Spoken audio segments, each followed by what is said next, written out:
Olá, seja muito bem-vindo e muito bem-vinda a esse vídeo. E o vídeo de hoje está muito bacana. Nesse vídeo a gente vai falar sobre quais são as 5 ações aí para 2021 e 2022, tá?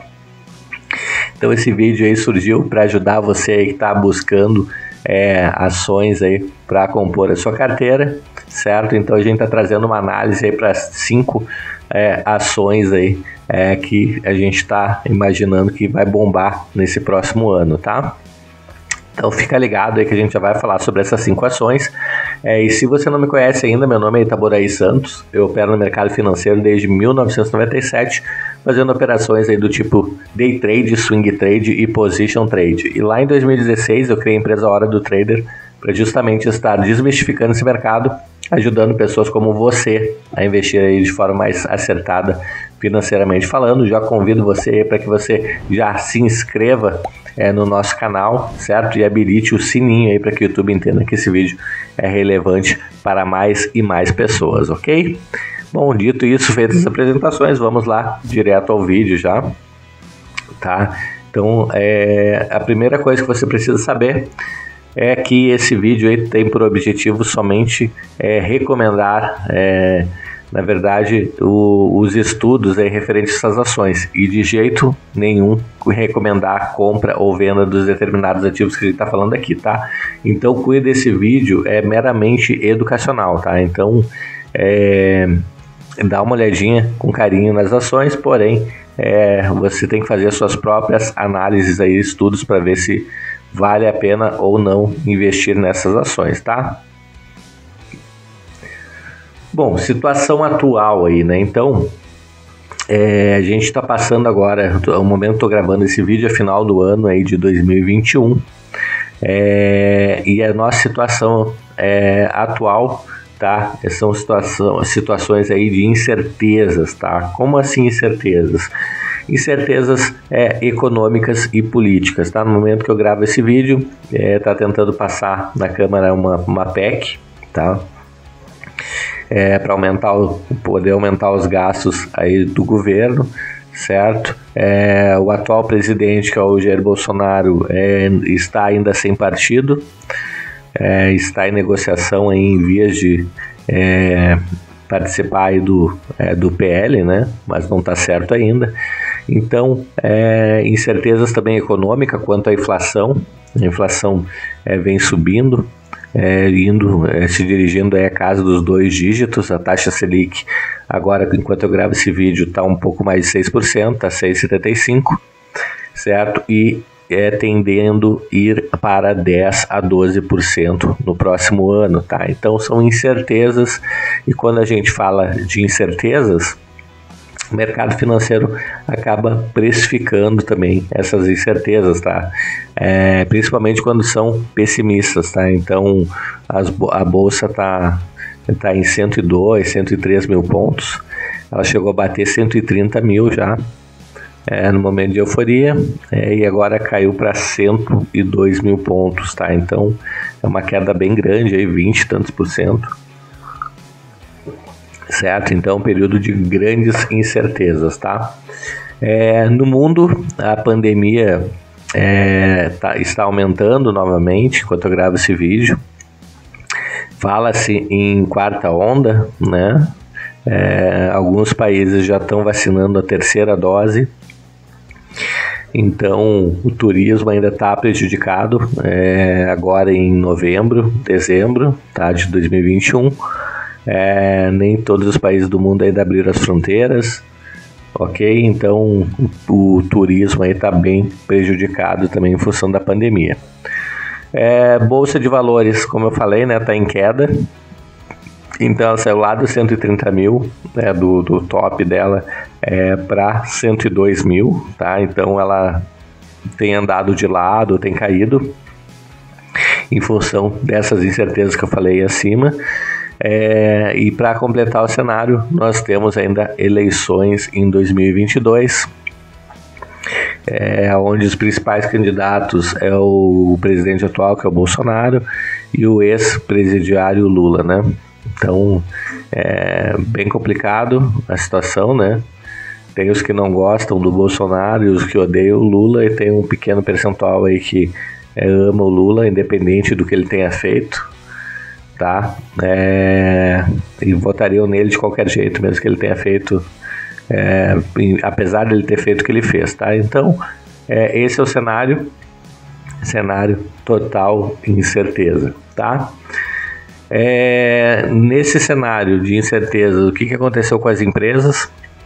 A maioria das empresas diminuiu o seu faturamento, salvo as empresas aí que tinham alguma receita oriunda aí de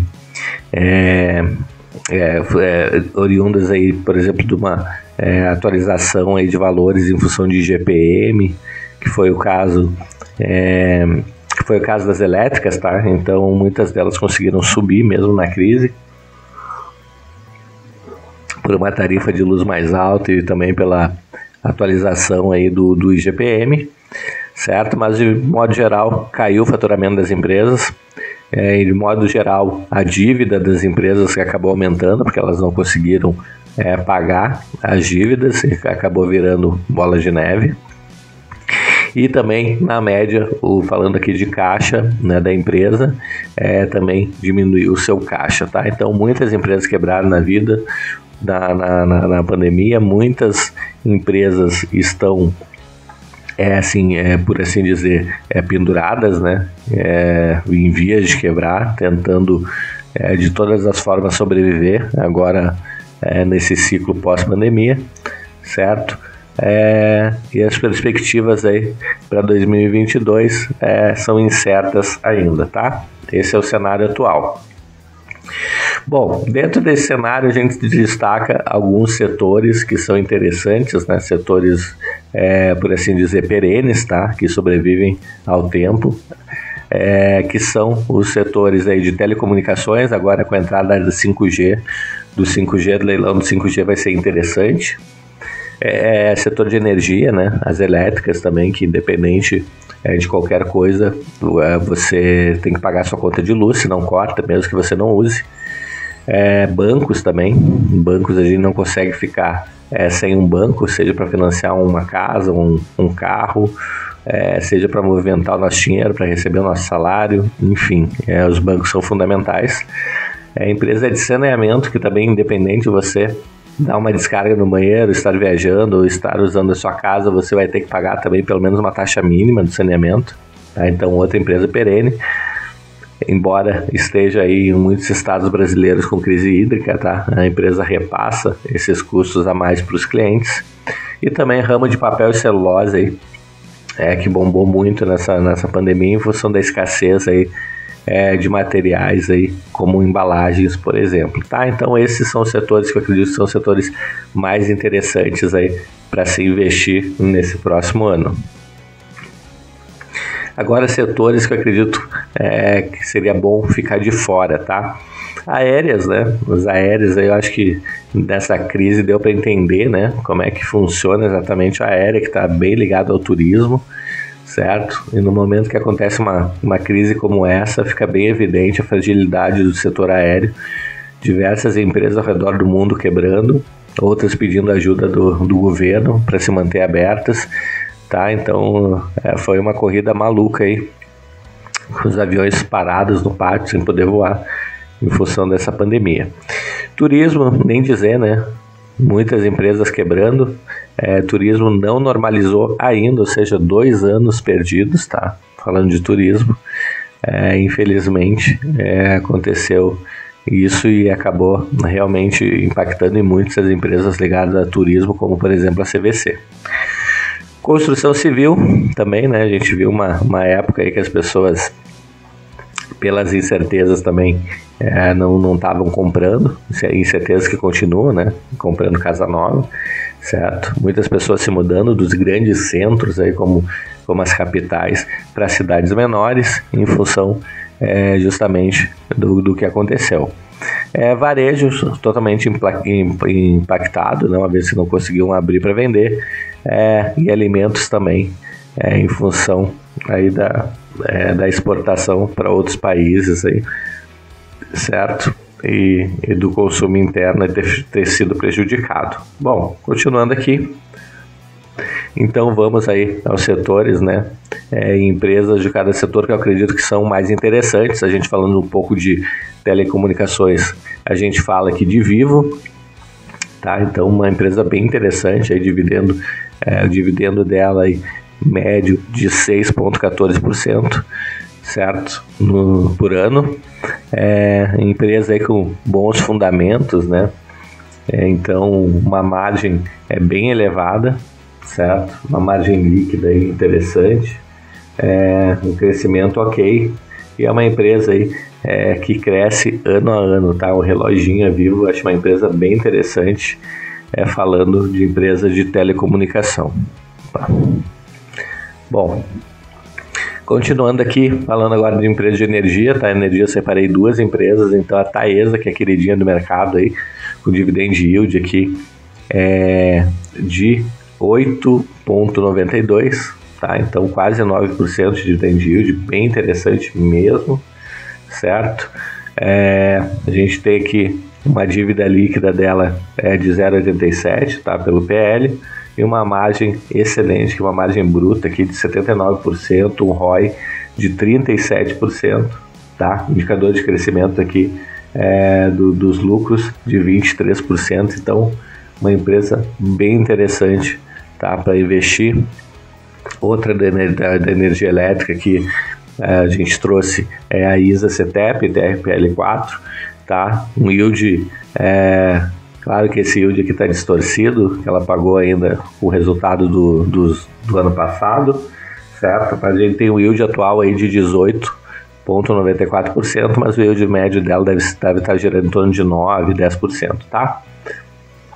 Uma empresa muito boa também, uma margem altíssima aqui, 69% da margem bruta, margem líquida de 85%, ok? O ROI de 25%, tá certo? E o crescimento aqui dos últimos 5 anos é 49%, então uma mega empresa para você pensar em ter na carteira.